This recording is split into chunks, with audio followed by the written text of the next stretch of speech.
अस्सलाम वालेकुम नाज़रीन, मैं हूं आसिफ अली ख़ान। नाज़रीन, क्या आपके साथ कभी ऐसा हुआ है कि बच्चा आपका बहुत रूड हो, गुस्से में हो, बदतमीज़ी कर रहा हो और आपको अंदाज़ा ही ना हो कि आपको इस सिचुएशन में कैसे डील करना है? यू आर नॉट श्योर कि आपको कैसे बिहेव करना है, आपको समझ नहीं आ रहा कि मैं इस वक्त क्या करूं। क्या ऐसी सिचुएशन आपके साथ हुई है? यकीनी तौर पर ज़्यादातर वालिदैन के साथ ये सिचुएशन हुई होगी। इस पर जो हमारा एक नेचुरली रिएक्शन आता है ज़्यादातर वालिदैन का, वो ये कि हम ऐसी सिचुएशन में जब ख़ुद कंफ्यूज होते हैं, हम उस सिचुएशन में चीखते हैं, गुस्सा करते हैं और बाज़ वालिदैन मारते भी हैं, यानी हाथ उठाते हैं बच्चों के ऊपर। हुआ क्या है बेसिकली कि आपका, अब समझिए इस चीज़ को, आज हम समझेंगे कि रूडनेस, इसकी वजह क्या होती है, रूट कॉज क्या होती है, क्यों बच्चा रूड होता है, उसका बिहेवियर जो है वो जारहाना होता है। इल्म नफ्सियात जो हमें बताती है वो ये कि रूडनेस की जो बड़ी वजह होती है वो ये कि जब बच्चा अपने इमोशंस को रेगुलेट नहीं कर पाता, उसको एक्सप्रेस नहीं कर पाता। हमारे अंदर 700 से ज़्यादा इमोशंस होते हैं, 700 से ज़्यादा इमोशंस। मैं आपसे नाम पूछूं ना, अक्सर मैं अपने सेमिनार्स में पूछता हूं कि कितने इमोशंस हैं, तो वो 6-7 से ज़्यादा नाम नहीं आते मेरे पास।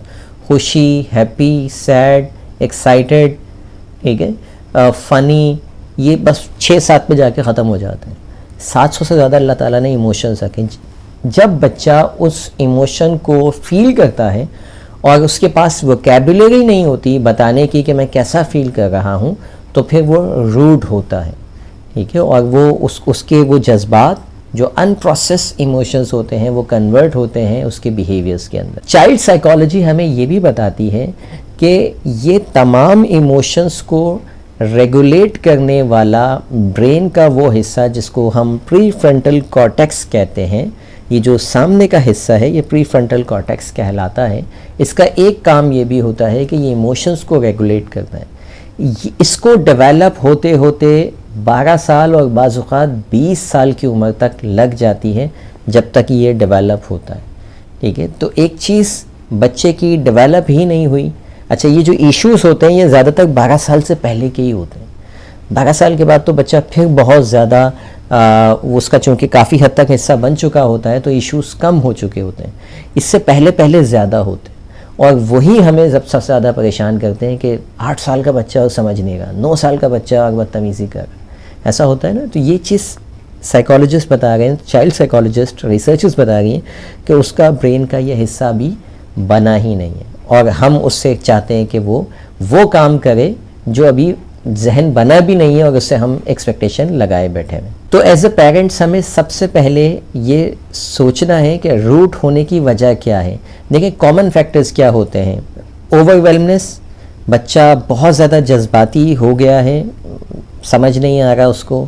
फटीक्स, बच्चा बहुत ज़्यादा टायर्ड है, थका हुआ है फॉर एनी रीज़न, रात को देर से आए, पार्टी में गए हुए थे, सुबह सुबह स्कूल चले गए, अभी बच्चा स्कूल से आया है, वो एक फटीक से अंदर है, वो थका हुआ है और चिड़चिड़ाहट दिखा रहा है और बच्चे वालिदैन समझ रहे हैं कि ये बदतमीज़ी कर रहे हैं। ओवर स्टिमुलेशन स्क्रीन की भी हो सकती है। शुगर इंटेक बहुत ज़्यादा बच्चे आजकल ले रहे होते हैं, वो कोल्ड ड्रिंक भी पी रहे हैं, वो चिप्स भी खा रहे हैं, वो मीठा खा रहे हैं, वो चॉकलेट्स ले रहे हैं। तो इसकी वजह से उनके ब्रेन में क्या होती है, ओवर स्टिमुलेशन होती है, जिसकी वजह से वो रूड होते हैं, उनका बिहेवियर एक जारहाना बिहेवियर बनता है और वालिदैन इस चीज़ को समझते ही नहीं। ज़ाहिर है जो कुछ भी हम खिला पिला रहे हैं, दिखा रहे हैं, उसका रिएक्शन तो आएगा बॉडी से। तो जब वो रिएक्शन आता है तो हम भूल जाते हैं कि हमने खिलाया क्या था। हम ये देखते हैं कि बच्चे ने क्या बिहेव किया और कितना बच्चा बदतमीज़ है। तो इस चीज़ को मद्देनज़र रखें कि कहीं ये चीज़ तो बच्चे में आपके रूड होने की कॉज नहीं कर रही कहीं। अब ऐसे में चूँकि वालिदैन बच्चों को डांटते हैं और मारते हैं, ये रवैया इंतहाई ख़तरनाक रवैया है। यहाँ पर आपको, यहाँ से आपकी ट्रेनिंग का बेसिकली आगाज़ होगा कि आपने करना क्या है इसकी जगह। अब आप ऐसे टाइम पे अगर मारने और डंडा लेके निकल गए और चीखने चिल्लाने निकल गए तो काम हो जाएगा ख़राब। रिसर्चेस ये बताती हैं कि ऐसी सिचुएशन में अगर बच्चों को पोलाइटली डील किया जाए तो 75% उनकी मेंटल हेल्थ उन बच्चों से बेहतर पाई गई जिनको इस सिचुएशन में मारा गया था। यानी उन बच्चों को लिया गया, उनका सैंपल लिया गया जो रूट होते हैं तो वालिदैन उनको मारते हैं, और उन बच्चों का सैंपल लिया गया रिसर्च में कि जिनके वालिदैन पोलाइटली डील करते थे, 75% उनकी मेंटल हेल्थ बेहतर पाई गई ऐसे बच्चों को जिनकी पिटाई लगाई जाती थी। नाउ अब मैं आपको बताऊंगा 3 स्ट्रैटेजीज, यानी अब हम एक्शनेबल स्टेप्स की तरफ आएंगे कि करना क्या है। ये आपने साइंस तो समझ ली सारी ना, अब वो क्या स्टेप्स हैं जो आपको फॉलो करने हैं। नंबर 1 स्ट्रैटेजी, बीइंग काम एंड पॉज, यानी आपने उस टाइम पर काम रहना है, खामोशी इख्तियार करनी है, पॉज देना है। बच्चा मिसाल के तौर पे चीख रहा है, चिल्ला रहा है, आप उसको एक पॉज दें, उसको वो चीज़ करने दें, लेट हिम कंप्लीट। ठीक है, ऐसे में आपको इतने में चांस मिलेगा अपने आप को कंपोज करने का, काम डाउन होने का। ऐसे टाइम पर अगर आप डीप ब्रीदिंग कर लें तो और ज़्यादा अच्छा होगा। आप चूँकि जब रिस्पॉन्स देंगे तो वो रिस्पॉन्स आपके कंट्रोल में होगा। अदरवाइज़ क्या होगा कि शायद आप उससे ज़्यादा फट पड़ें, जो कि नॉर्मली आप खुद जानते होंगे कि नॉर्मली ऐसा होता है कि बच्चा जब खामोश होता है तो फिर माँ और बाप उससे ज़्यादा राशन पानी लेके उस पर चढ़ दौड़ते हैं। तो आपने ये काम नहीं करना है, अदरवाइज़ फ़र्क ही नहीं होगा ना। फिर वो तो बेचारा इसलिए कर रहा है कि उसका वो जहन ही अभी बना नहीं है जिसने वो सारा हैंडल करना। आपका तो बन गया ना, आप तो 20 साल से ऊपर आ चुके हैं, प्री फ्रंटल कॉर्टेक्स बन चुका है आपका। तो आप कम से कम इंसानों वाला बिहेव कर लें ताकि वो भी आपसे सीखे। तो पहला काम आपने क्या करना है, पॉज एंड काम, सुकून से आपने सुनना है, पॉज देना है, उसके बाद रिएक्शन। अब रिएक्शन क्या देना है उसकी तरफ आते हैं। अब दूसरे स्टेप में आपने वैलिडेट करना है, यानी उसको एक्सेप्ट करना है। आसान अल्फाजों में अगर मैं कहूँ कि I know you are upset, मैं जानती हूँ या मैं जानता हूँ कि आप अपसेट हैं।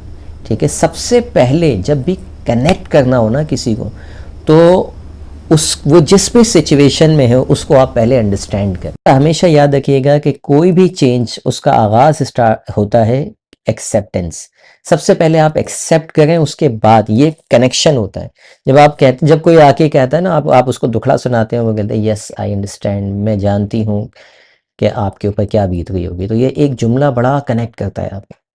ठीक है, और उसी की जगह वो आपको कट करें और अपनी रुदात सुनाने लग जाए तो फिर आपको बड़ी तकलीफ़ होती है कि मैं अपनी परेशानी सुना रही हूँ या सुना रहा हूँ और ये साहब हैं या साहिबा हैं, इनको अपनी पड़ी है।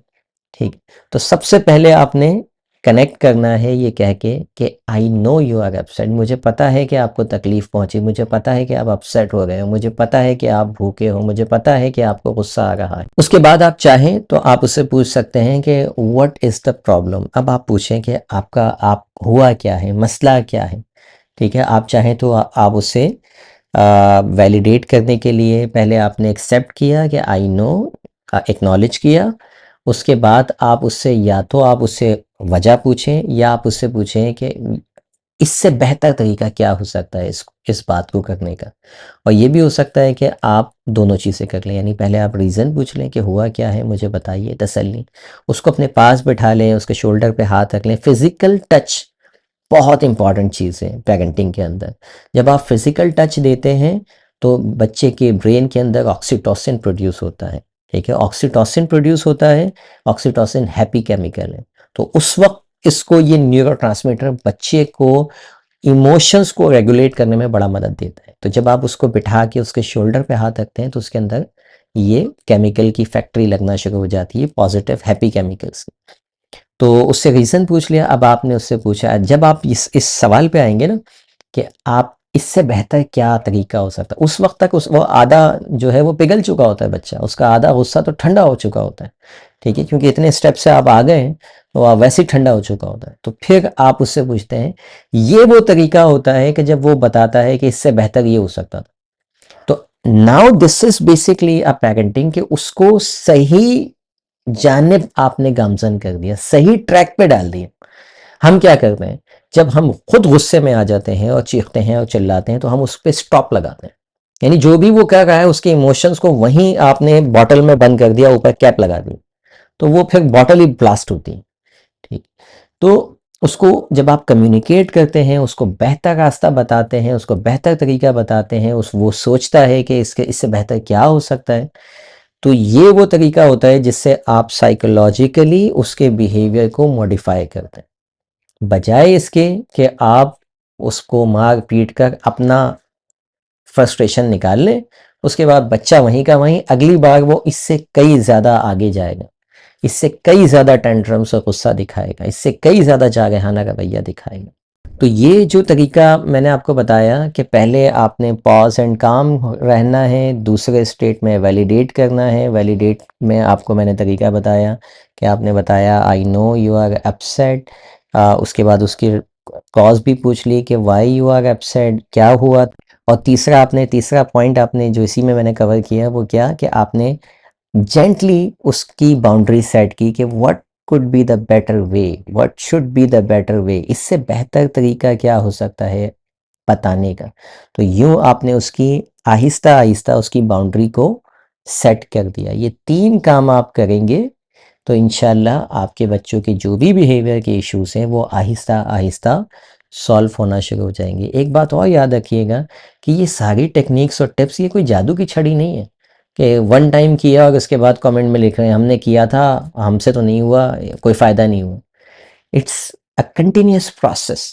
आप कंडीशन करते हैं करते हैं करते हैं करते हैं और फिर वो चीज़ असर दिखाना शुरू होती है। ये ब्रेन कंडीशनिंग ये कोई काला जादू नहीं है कि आपने बस पढ़ा और अगली बार आपको फौरी तौर पर रिजल्ट मिल गया। It needs time and patience. अगर आपको ये वीडियो अच्छी लगी अपने दोस्त अहबाब से जिनको इसकी ज़रूरत है उनको लाजमी शेयर कीजिए। मिलते हैं इंशाल्लाह किसी और वीडियो में। Thank you for watching. अल्लाह हाफ़िज़।